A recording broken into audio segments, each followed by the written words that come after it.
welcome back to my YouTube channel. So, my name is Namrata Singh. I am teaching you history subject.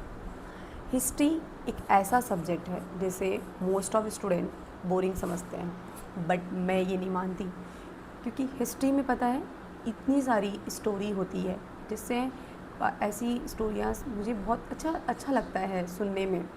कहानियाँ जैसे ननिहाल हम जाते हैं तो नानी कहानी सुनाती है, सो दैट वैसे ही अगर हम एक स्टोरी की तरह इस हिस्ट्री को समझें तो कहीं ना कहीं हिस्ट्री हमें बोरिंग लगेगी ही नहीं। कोई भी चीज़ हो, जैसे आप लोग मूवी देखते हो तो उसमें कितना आप क्या देखते हो, एंटरटेनमेंट देखते हो, सो एंटरटेन होते हो तो आप ऑटोमेटिकली आपका मन उसमें लग जाता है। सेम थिंग हमारे सब्जेक्ट में भी होता है। अगर हमारा इंटरेस्ट उस सब्जेक्ट में है सो हम उसको बहुत ही अच्छे तरीके से पढ़ते हैं, बट हमारा इंटरेस्ट उस चीज़ में नहीं है तो हम उसको क्या करते हैं, बोरिंग बना देते हैं। सो मैं आपको बिना बोर किए हिस्ट्री सब्जेक्ट को टीच करने वाली हूँ, और हिस्ट्री के साथ ही साथ आपको ज्योग्राफी भी टीच करूँगी एंड अदर सब्जेक्ट भी मैं लेकर आऊँगी, बट फ़िलहाल में सिर्फ 2 सब्जेक्ट है। सो आपका 9th स्टैंडर्ड अभी कंप्लीट हो चुका है, एग्ज़ाम हो चुके हैं, अब आपके वेकेशन स्टार्ट होने वाले हैं। सो दैट वेकेशन स्टार्ट हो गया तो वेकेशन में आप क्या करोगे, ऑफ कोर्स एंजॉय करेंगे, ठीक है। एन्जॉयमेंट के साथ में अगर मैं ये बोलूँ कि आप स्टडी भी कर लोगे तो सरप्राइज़ होगा आपके लिए।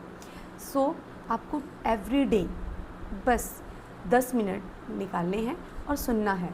फ़ोन है सभी के पास, मोस्ट ऑफ बच्चे फ़ोन यूज़ करते हैं, सो फ़ोन में ही आपको बस देखना है, जस्ट सुनो, लिसन करो।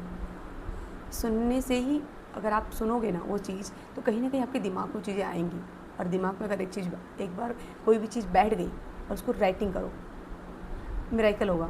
क्या उस चीज़ को आप प्रैक्टिस भी कर रहे हो, अप्लाई भी कर रहे हो, एंड देन आफ्टर जब भी आपका एग्ज़ाम आएगा तो आपको ना वो चीज़ नई नहीं लगेगी, कुछ नया नहीं रहेगा, ऐसा लगेगा मैंने स्टडी किया है, क्योंकि आपने उसको एवरी डे 10 मिनट्स उस पर दिया है, और 10 मिनट आपका फ़ायदेमंद हो जाएगा। टाइम बहुत कम होता है, जब एग्ज़ाम आता है तो हमें स्ट्रेस आता है कि हम अपने इतनी बड़े सिलेबस को कैसे कवर करें।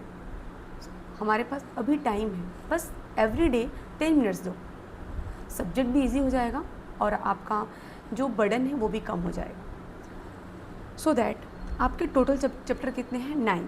तो टोटल 9 चैप्टर्स को मैं आपको एवरी डे सिर्फ 10 मिनट आपको निकालना है, एवरी डे 10 to 15 मिनट्स आप बस सुनो, लिसन करो। इफ़ कोई डाउट आता है तो आप मुझे कमेंट करो, मैं आपको उसको उस तरीके से आपको क्लियर करके दूँगी। नोट्स भी प्रोवाइड करूँगी मैं आपको, ताकि आपको कोई दिक्कत ही ना हो, बिना किसी प्रॉब्लम के आपका सलूशन हो जाए, मतलब आपकी पढ़ाई हो जाए, बस मेरा यही मानना है, और मैं यही चाहती हूँ कि आपकी पढ़ाई अच्छे तरीके से हो।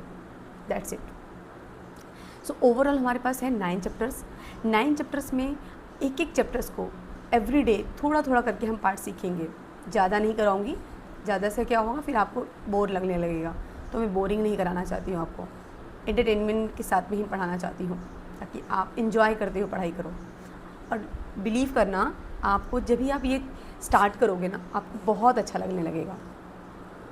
सो आज का जो है, आज हम बस डिस्कस करने वाले हैं कि चैप्टर्स कितने हैं, नेम क्या है, वगैरह वगैरह, ये सारी चीज़ें हम डिस्कस करेंगे, ठीक है। सो फर्स्टली टोटल कितने हमारी हिस्ट्री में 9 चैप्टर है। 9 चैप्टर में आपको फर्स्टली क्या है, historiography, development in the west, historiography, Indian tradition, फिर उसके बाद है अप्लाइड हिस्ट्री, फिर then after history of Indian arts and mass media and history, entertainment and history, and sport and history, tourism and history, heritage management. So ये इतने सारे topic हैं हमारे पास, 9 टॉपिक है, एंड बहुत ही ईजी टॉपिक है।